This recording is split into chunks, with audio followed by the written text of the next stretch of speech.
सर्वानुषेभ्यः ऊर्ध्वञ्जगादिवेश सन्ना अस्त्रिपरे शृङ्गदीश्वरे ओम शांति शांति నమస్కారమైన రోజు చంద్రబాబు నాయుడు గారి నాయకత్వంలో ఎన్డీఏ ప్రభుత్వం అలాగే పవన్ కళ్యాణ్ గారు బీజేపీ నాయకత్వంలో కైకలూరులో 7 ఏళ్ల నాడు ఆపేసిన మళ్ళా అన్నా క్యాంటీన్ అనేది పునరుద్ధరించారు. చాలా చాలా సంతోషం.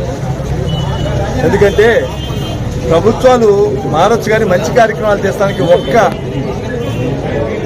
గత ప్రభుత్వం ఎందుకు తీసేసాం, పేర్లు మార్చుకోండి పేర్లు కొన్ని, ఎందుకు తీసేసాం అనేది ఒక కారణం చెప్పలేకపోతే, అంటే ఒక పర్సనల్ ఎజెండాతో పొలిటికల్ ఎజెండా తప్ప పబ్లిక్ ఎజెండా అనేది జగన్మోహన్ రెడ్డి గారికి లేదు. Only financial personal agenda, public agenda లేకుండా ఇది ఆ రోజు తీస్తారు. ప్రభుత్వాలు మారచ్చు, ప్రభుత్వం మారినా జరిగే మంచి కార్యక్రమాలు జరగాలి.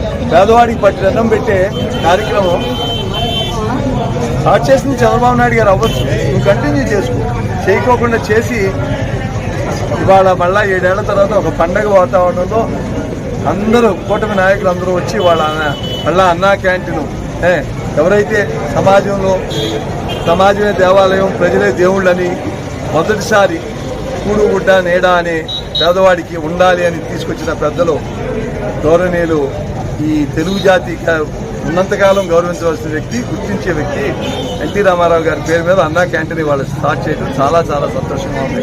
దీన్ని ఒక కమిటీ వేస్తున్నాం. ఆ కమిటీ తప్పకుండా ఇక్కడుండి సేమ్ వ్యక్తులు కాకుండా ఈ చుట్టుపక్కల బయట కడతామన్నారు, ఖాళీ స్థలం ఉంది, ఇక్కడ కొంత ఇరికైనా ఇక్కడే కట్టమని నేను తక్కువ ఖర్చు ఆ శాంక్షన్ 61 లక్షలైనా 25 లక్షలతో ఇది కంప్లీట్ చేయించాం. ఎందుకంటే ఇది హాస్పిటల్కి, కోర్టుకి, ఎంఆర్ఓ ఆఫీసు, ఎండి ఆఫీసు, పోలీస్ స్టేషన్ అన్నిటికీ సెంటర్ వచ్చినాడికి ఇక్కడికి అవకాశం ఉంది.